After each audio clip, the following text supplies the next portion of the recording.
Welcome to Midlife Customs at Craig's Garage. In this video I show how I relocated the gas tank and notched the frame for the Ford Explorer rear end. If you like working on cars and watching DIY videos, then you should hit the subscribe button because that is what I post on this channel. Please take a quick minute to read this disclaimer. I am not a professional, nor do I claim to be. Just as a quick reference, this is all the stuff that was removed and cut out of the front end. Crazy.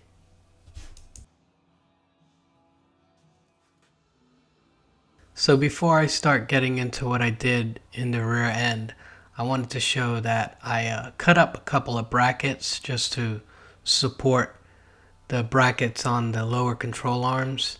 So I cut them up. You can see how these two and mount together, and I put that little piece of metal in there to keep it gapped where it needs to be, and then I'll just weld in these brackets, fully weld in these brackets for support.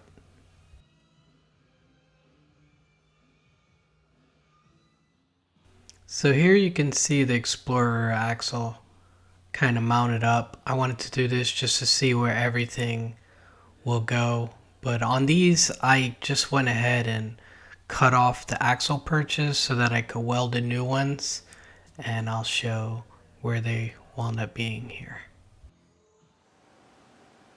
So if you see my narrowing video on the 9-inch, it was pretty much the same thing. I just relocated them and welded in the little brackets off of the original Explorer brakes so that you can mount everything where it goes to in its original spots.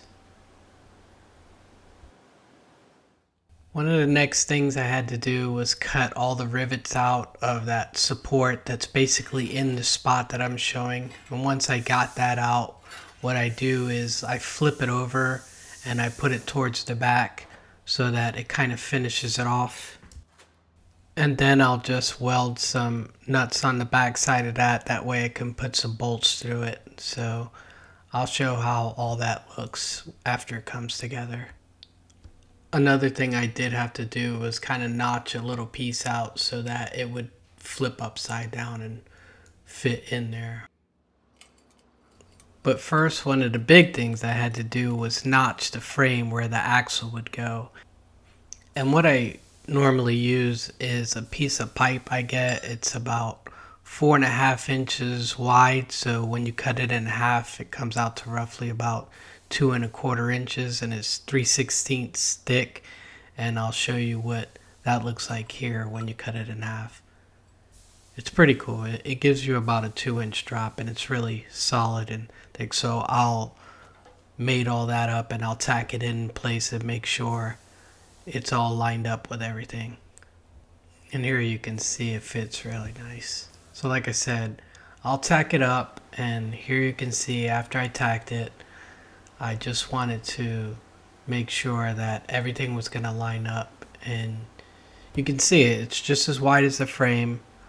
I can't remember. I think that was about 3 inches wide, the frame.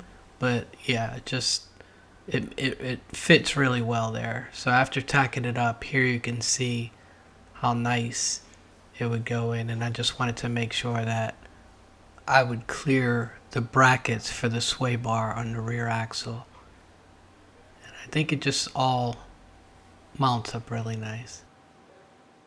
And here's a shot of the tank sink tank, and I'll try to put a link for this tank in the description below.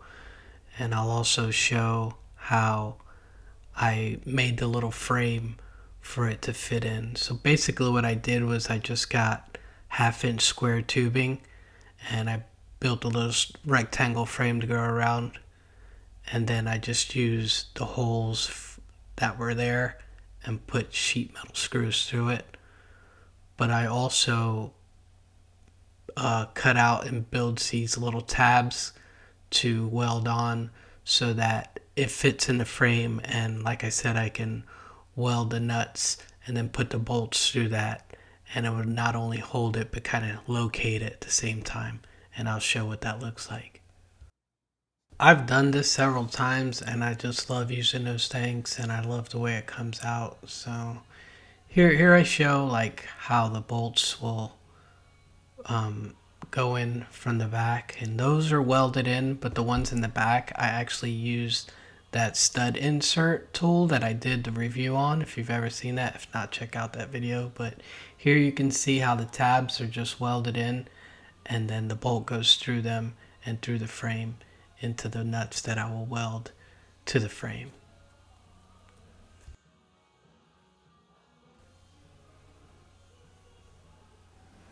Then you can see how it all comes together with the last piece bolted in, and once again that has the nuts on the back side all welded in so that the nuts can just go through that, and like I said, not only secure it to the frame but also help locate it. And here I show how I started to cut out pieces to box in and support where I did the notch on the frame.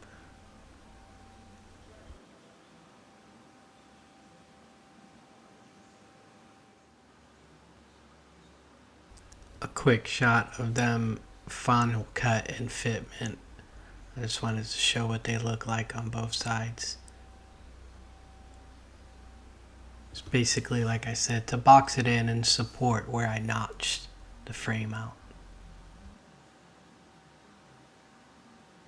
After I got all the pieces cut in, I removed them so that I can spray some Rust-Oleum and protect the inner frame behind where I would weld it up, because I would no longer be able to reach that. So I just wanted to have some protection back there, keep it from rusting in the future.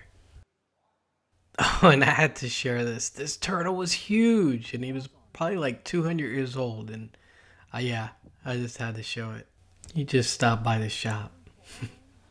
Okay, so back to the working on the frame. After I got it all tacked in, I actually used a bunch of clamps to like bend it in up against the frame. Two reasons. That way it could support the frame, and also it would leave room for the shock to go through to the rear axle. So on the next video, I'll tear it all down so that I can clean down and treat the frame, and then I'll start reassembly. If you found this video helpful, please hit subscribe and leave a comment. And as always, thanks for watching.